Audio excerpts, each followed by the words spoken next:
Hey everybody, it's Eddie J on Crypto for GrowMyBag.tv, and here's your Sunday Roundup. So last week we saw a lot of stuff go on. We had a whole bunch of events around the economic data, right? GDP is like just hitting out the park. 353,000 jobs were created, holding steady at about 3.7% jobless rate. We had a whole bunch of stuff go on in, I would say, the regulatory space. So you had Kraken beat out the SEC protecting user data, because remember, the SEC had wanted Kraken to kick up, actually Kraken and all the exchanges to kick up user data. Also all the user transactions. Sorry about that. That's Stitch. I guess my daughter just got home. Let's see what else we got. So we had New York Department of Financial Services also come under fire. Why? Because some kind of a odd thing where they delisted XRP from their green list. And I'm still scratching my head and I haven't seen anything about it. So I'm wondering if it's kind of fading away. But for us that hold XRP bags, we're kind of wondering how come we're not allowed to trade, XRP in New York State. I mean, yeah, there are alternative ways to do it, so we don't really care. But it just sounds a little bit sus, as my kids would say, that XRP is not allowed to be, on the green list in New York State. That just sounds really, really sketchy. You also had a bank go out, a regional bank. They had bought some, Silicon Valley Bank assets or something like that. I forgot what it was, but it was a bank that bought one of the banks that had gone out. Now they're going out, so that's kind of a big deal. But it's only that bank. And I brought it up because, I had seen a lot of stuff around, how banks are doing or not doing. And I'm like, most banks are doing all right. It's that one bank that's not doing so hot, right? That one bank. So I'm wondering if JP Morgan's going to step in or something like that. But it doesn't seem to be a contagion. People were talking like it, but it actually isn't. Right? It really, really isn't. And it was based off of their legacy stuff, as a matter of fact. So it seems interesting to me. The European Securities and Markets Authorities are looking for some public, I say public, but I kind of giggle about it, looking for some public input about some cryptocurrency regulations there. Because they're looking at an $18.5 billion market. And yes, this is stuff that I reported last week. But that's what we do. I kind of look backward and then I start looking forward as to what's going on. So, like I said, it's a roundup. PeckShield found that there's a decrease in crypto attacks. Don't know how long that's going to last. I mean, it's only February. So just saying. But they do seem to think that in 2023, there were less attacks in 2023 than there were in 2022. Let's see if it carries forward in 2024. I think that we're probably going to see a lot more phishing attacks as more people adopt crypto, but more importantly, because they'll adopt crypto, but not necessarily know everything that they're supposed to do security wise, what it means to hold token, to hold their keys, not your keys, not your crypto. Just things like that I start to pay attention to. Now, Binance did something special with regard to anti-money laundering, and they're allowing, big investors, institutions, wealthy, to hold their crypto outside of Binance. And that's huge. I think that's going to open them up to more customers. They also regained a lot of the market share that they had left because of all the fanfare around CZ and everything with the U.S. government. They're back at 49-50% of the market. That's kind of a big deal. That's a really big deal to take only that much of a little dip and then immediately come back. Just saying, it's something I pay attention to. That said, you still have Coinbase on, global growth. I think it was it ZipMex? I think it was ZipMex that was told to shut down services in Thailand. I don't know how significant that is, honestly. I really don't. But I noticed that, Binance and others are actually doing well. Kraken is doing well. Coinbase is doing well. OK is doing well. Everybody's firing on the right cylinder. Something that made me stop like dead in my tracks was the fact that the CEO of OpenSea was kind of like, if somebody approached me, I'm paraphrasing, if somebody approached us and wanted to buy us, yeah, I could kind of be open to that. And I was like, what? And I'm still shocked by that move. And the reason why is because there are a lot of competitors out there. And when I look at the NFT space, I'm looking and I'm saying to myself, but it's growing. Why would you be open to being sold? I just want to cash out. I think as a business model, it works fine. I think that they have an opportunity to grow, but they also have the opportunity to get bought. Or if they were smart, they'd have the opportunity to go buy someone. I mean, I really do think OpenSea is at a point where they need to either expand or figure something out. And maybe that's his way of saying that might be our solution. That might be our figure it out moment. Now, Binance doing that, I'm sitting back and I'm going, okay, so Binance recovers.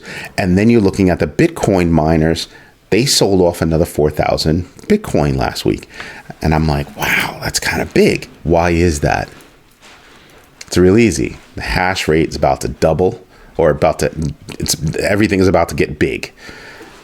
And I'm like, they need more equipment. Which, if I'm looking at stocks, I'm saying to myself, they need more equipment. People are going to need more chips. And that tells me from a stock perspective that I might be able to do something on the chip side. So I'm really paying attention to that, and I'm really contemplating some different moves on the stock side of things, even the option side, right? Because they're going to need more rigs. You're going to see more chips being called. And then you still have U.S.-China relations. You have China's economy just buckling. I mean, Evergrande was a huge problem for them, and that's just big. I wonder how China is going to handle it. I wonder how China's woes, Russia's woes are going to affect BRICS. I wonder about how crypto in general is going to affect it. I saw somebody post, related but not directly, I saw somebody post something that they were trying to send $15 to another wallet, and the gas fee was $33. And I just sat there and I said, it's because you're using, in my head, I'm already thinking where a lot of people are using Bitcoin wrong. A lot of people are using Bitcoin wrong. I don't think Bitcoin in the future is going to be what we think it is now, right? I think other cryptos are going to be used for normal transactions. And I think Bitcoin is going to become even more of just an investment vehicle. I mean, that should have been a hint. You have all these companies. Look at Michael Saylor and MicroStrategy. He's probably never going to sell that Bitcoin. If he never sells that Bitcoin, then it's just going to sit there. They're just going to leverage the value of that Bitcoin. Feel me? That's what I'm looking at. So these are the things that I start to, I take Sunday, I make a drink. I didn't make a drink yet, but I'm gonna as soon as I'm done. I sit back and I take a look and I just say, what do I think is going on over the next week? What are my short-term moves that I should be contemplating? Short-term, I'm thinking, yeah, I should probably be looking at some stocks. Obviously, I'm going to continue to DCA in crypto. Working on a few things I'm partnering with a couple of other companies out there with regard to crypto. Grow My Bag is also going to put together training series, and it's more about, there are tons of people out there that are telling you, oh, I can train you about crypto. I can train you about crypto. This is going to be more about not so much Bitcoin focus, but industry focus, right? How I do my research, how others on my team do their research, friends do their research, questions that people have that have been sent into me, and really about every day, how do I consider crypto in my world, right? And yes, we'll teach you basics and things like that. We're talking with another company that might step in to say, hey, look, listen, if you're actually looking to get into crypto from a career perspective, they have a very recognized course in how to do that. No, I'm not pimping them out. I'm just saying this is how I'm thinking about how I would want to learn everything that I had to scrounge around and gather. How can I package that and share it? That's basically it. And again, it's what's funny is it's kind of like, it's really a package for my kids. My kids are, decently smart, smarter than me. So that's pretty good. It's not rocket science because, I'm not all that smart, but my kids are really smart. So I don't have to teach them about certain low level things like what is Bitcoin. It'll be a quick, this is what Bitcoin is, but then this is what other coins are. These are the use cases that are out there, not on a per coin basis, but in general. How do I look at a coin? How do I evaluate a coin? What tools am I using? Trading coins. I'm not going to go into this is how you use the tool. The company that created the tool, they can do that. I'm going to share, well, what tools do I use? Why do I use them? How often do I use them? What kind of transactions am I doing with them? Right?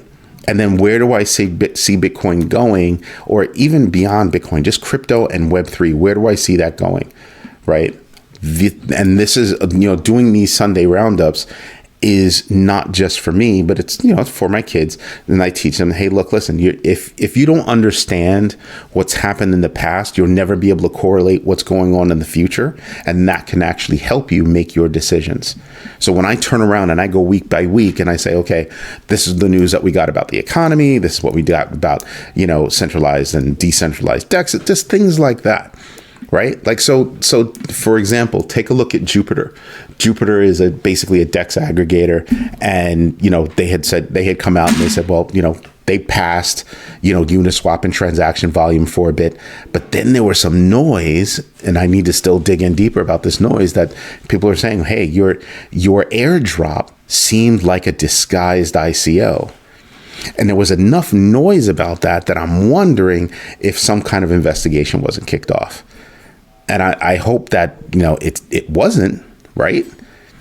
But it's noise like that will actually cause, people to start thinking about things, which is why I go back and I say, well, I brought this up this week. You have that kid supposedly made $1 million off of Jupe. And then I'm looking at, well, he used 10,000 different wallets. That means you have 10,000 wallets that were basically bogus. You just flipped a few transactions among them.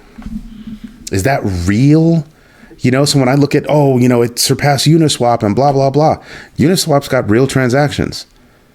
If I tell you to use my coin, right, and that the more you use my coin, the more I will airdrop you, are those real transactions? Right? Was I really flipping, XRP to USDC to Shiba Inu, was I really using it for a purpose? Not if you tell me, oh, well, it's got to be Jupe, of course.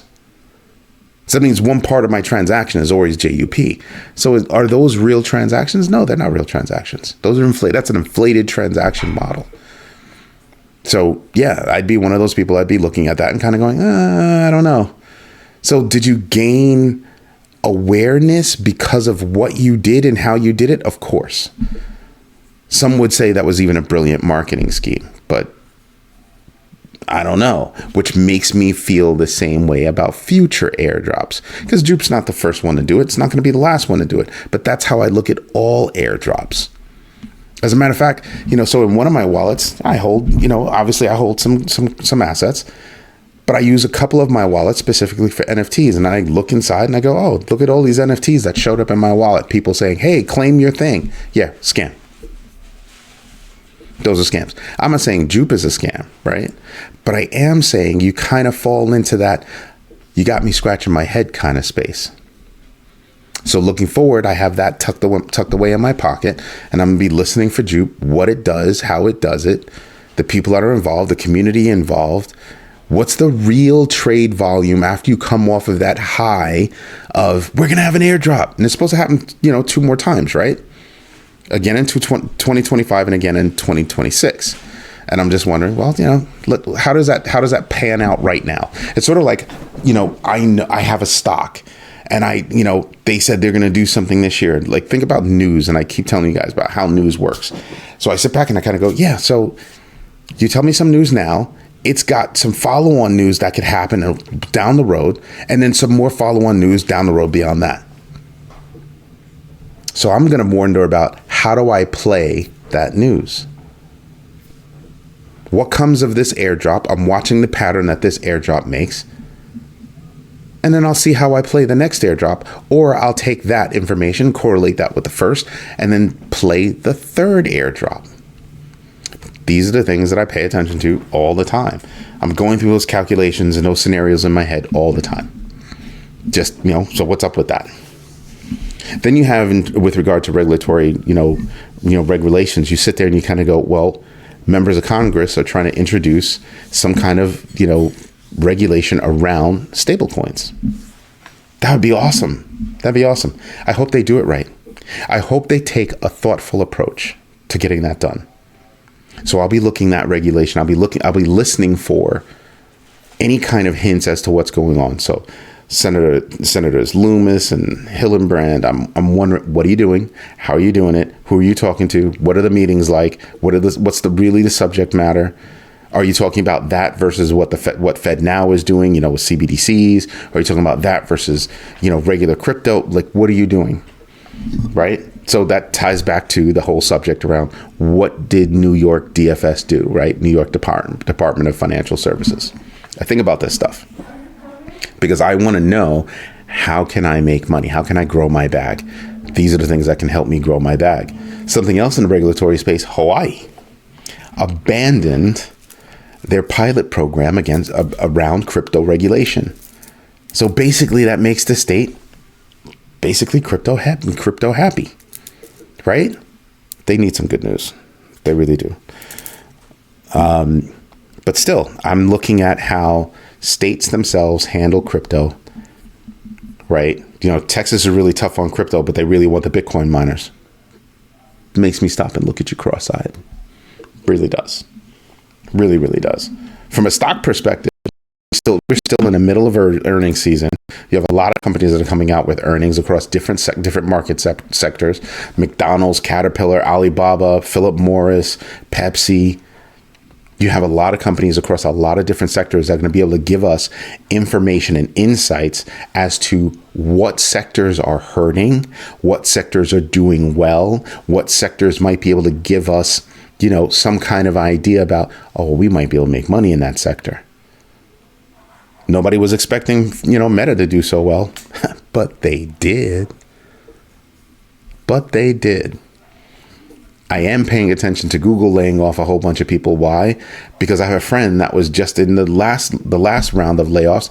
That was just last year, not too long ago.